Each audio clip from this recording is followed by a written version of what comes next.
রত্না দেবনাথ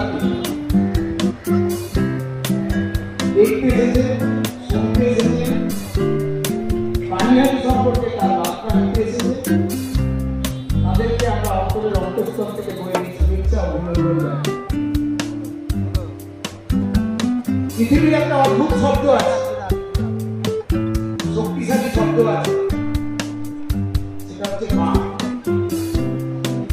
আমরা যারা ভারতীয় জনতা পার্টি করি, গর্ভধারিণী মা আর দেশ মাতৃকা ভারত মায়ের প্রতি আমরা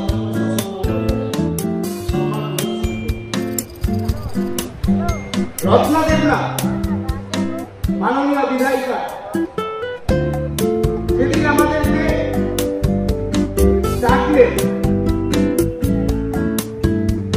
ভারতীয় জনতা পার্টি যখন তাকে প্রার্থী ঘোষণা করল,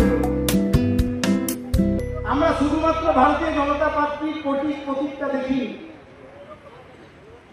একজন মা তার সন্তানদের আহ্বান করেছে এই যে তৃণমূলের দুর্নীতি, অত্যাচার, অপশাসন, তার বিরুদ্ধে রুখে দাঁড়াবার জন্য। আমরা বানিয়াদির কিছু তরুণ তুর্কি জয় শাহ সহ 200-250 জন ছেলে আমরা দৌড়ে এসেছিলাম। শ্রীমতী রত্না দেবনাথকে আমরা জয়ী করার লক্ষ্যে ছুটে এসেছিলাম। আমরা লড়েছি, আমরা করেছি। একটা ইলেকশন খালি শুধুমাত্র ইলেকশন না, এর অনেক প্রসেস ছিল, আছে, আগামী দিনেও থাকবে, হয়তো বাড়বে। আমরা ডিসিআর থেকে শুরু করেছি, স্টেপ বাই স্টেপ আমরা কম্পাইলেশন টেবিলে দিয়ে ওনাকে জয়ী করে নিয়ে এসেছি। পিছনে আশীর্বাদ ছিলেন ওনার সর্ববাসী কন্যা, যাকে এই তৃণমূল সরকার হত্যা করেছে। আমাদের সবার উপরে মাথায় আশীর্বাদ ছিল, আমরা সেই আশীর্বাদকে পাথরে করে আমাদের মনের বিধায়িকাকে পেয়েছি, ঘরের মেয়েকে পেয়েছি।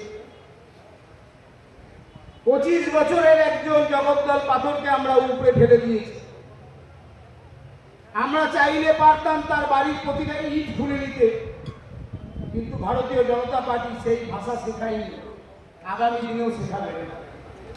আমার পূর্ববর্তী বক্তারা বলে গেছে, ভারতীয় জনতা পার্টি প্রবেশের পদ্ধতি, নীতি, নির্দেশ, এখানে যারা আছেন